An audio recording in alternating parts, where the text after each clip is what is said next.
Old regime लूँ या new regime, HRA का क्या, डिडक्शंस का क्या, सैलरी वाले कौन सा चुने, बिजनेस वालों के लिए क्या ऑप्शन है। अगर आप भी कंफ्यूज्ड हो तो ये वीडियो पूरा देखना। फ्रीक्वेंटली आस्क्ड क्वेश्चन से लेकर कंपैरिजन तक सब एक ही वीडियो में एक्सप्लेन करूंगी, बिल्कुल इजी लैंग्वेज में, जिससे कोई भी लेमैन इजीली समझ जाए, उसे समझ में आए कि ओल्ड रिजाइम लेना चाहिए या न्यू रिजाइम लेना चाहिए। सबसे पहले देखते हैं ओल्ड रिजाइम और न्यू रिजाइम है क्या। ओल्ड रिजाइम ये है एक ट्रेडिशनल मेथड है जहां आप अलग अलग डिडक्शन और एग्जेम्पशन लेकर टैक्स बचाते हैं, जैसे एटीसी जिसमें 1.5 लाख रुपए तक की आप डिडक्शन क्लेम कर सकते हो, एटीडी हेल्थ इंश्योरेंस वाली, एचआरए होम लोन इंटरेस्ट और भी बहुत कुछ। न्यू रिजाइम की बात करें तो ये सिंप्लीफाइड मेथड है जिसमें टैक्स रेट्स कम है, स्लैब रेट्स में टैक्स रेट्स जो होती है वो कम है, लेकिन आपको डिडक्शंस एग्जेम्पशंस वो नहीं मिलेंगी। बस कुछ डिडक्शंस हैं, जैसे स्टैंडर्ड डिडक्शन 50,000 वाली सैलरीड क्लास के लिए वो मिल जाएगी, और कुछ सेलेक्टेड डिडक्शन है एनपीएस वाली, एम्प्लॉयर कंट्रीब्यूशन वाली वगैरह, कुछ सेलेक्टेड है, मतलब बहुत कम है, वो आपको मिल जाएंगी। लेकिन ज़्यादातर इसमें डिडक्शन और एग्जेम्पशन हटा दी गई हैं इस मेथड में। मतलब ओल्ड रिजाइम कॉम्प्लेक्स है पर टैक्स बचा सकते हो आप इसमें। अगर आपकी इनकम कम है और आपके पास डिडक्शन ज़्यादा है तो ओल्ड रिजाइम में आप टैक्स बचा सकते हो, लेकिन न्यू रिजाइम सिंपल है और टैक्स स्लैब भी इसमें कम है। अब सवाल आता है कौन सा रिजाइम आपके लिए सही है। तो दोस्तों, अगर आप इन्वेस्टमेंट करते हो, एलआईसी, पीपीएफ, ईएलएसएस, या आपने होम लोन ले रखा है और आप पेरेंट्स का हेल्थ इंश्योरेंस ले रखा है, तो ओल्ड रिजाइम बेस्ट है। लेकिन अगर आप ऐसे पर्सन हो जिसके पास ज़्यादा इन्वेस्टमेंट नहीं है और आप अपनी टैक्स फाइलिंग प्रोसेस को भी सिंपल रखना चाहते हो, तो न्यू रिजाइम आपके लिए परफेक्ट है। आपको क्या करना चाहिए, हर साल दोनों रिजाइम्स का टैक्स कंपेयर करना चाहिए, उनमें से जो भी सस्ता पड़े आपको, आप वो रिजाइम चूज करिए।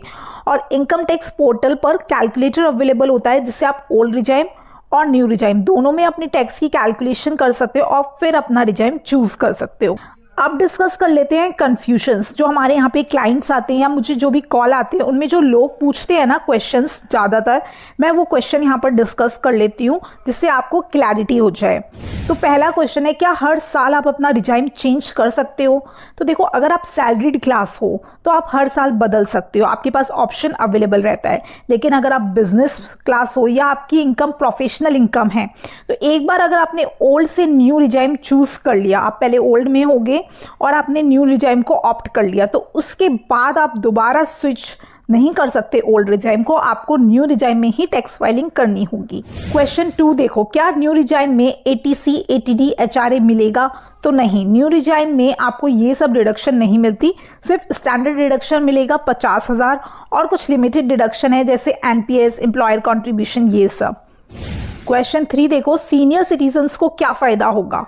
तो ओल्ड रिजाइम में सीनियर सिटीजन को एक्स्ट्रा बेसिक एग्जेम्पशन मिलती थी, 2.5 लाख होती थी नॉर्मल लोगों के लिए, तो सीनियर सिटीजन को 3 लाख रुपए तक बेसिक एग्जेम्पशन लिमिट होती थी उनकी। सीनियर सिटीजन होते थे उनकी 5 लाख तक होती थी। लेकिन न्यू रिजाइम में ऐसा कोई बेनिफिट नहीं है, 7 लाख तक, चाहे आप सीनियर सिटीजन हो या सुपर सीनियर सिटीजन हो या नॉर्मल, सभी के लिए नो टैक्स है अगर उनकी इनकम 7 लाख तक है। 887A का क्या सीन है। तो ओल्ड रिजाइम के अंदर आपको 5 लाख तक की इनकम पर आपको 100% रिबेट मिलता था, यानी कि अगर आपकी इनकम 5 लाख तक की है तो आपको कोई भी टैक्स देना नहीं पड़ता था, जो भी आपका अमाउंट था वो आपको 87A के अंदर रिबेट में मिल जाता था। न्यू रिजाइम के अंदर 7 लाख तक की अगर आपकी इनकम है तो आपको 100% रिबेट मिल जाएगा, आप पर कोई भी टैक्स एप्लीकेबल नहीं होगा। तो न्यू रिजाइम वालों के लिए ये बात अच्छी है कि आपका फिगर 5 से 7 लाख हो गया है। क्या बिजनेस वालों को 10IEA फॉर्म भरना पड़ेगा।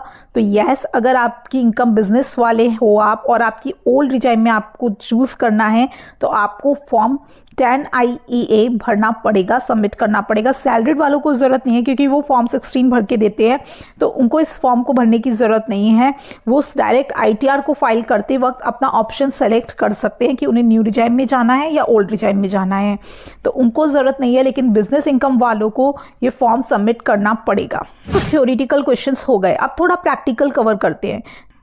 तो दोस्तों टैक्स बचाने के लिए आपको हर साल फाइनेंशियल ईयर के शुरू होते ही अपना टैक्स लायबिलिटी को एस्टिमेट करना चाहिए।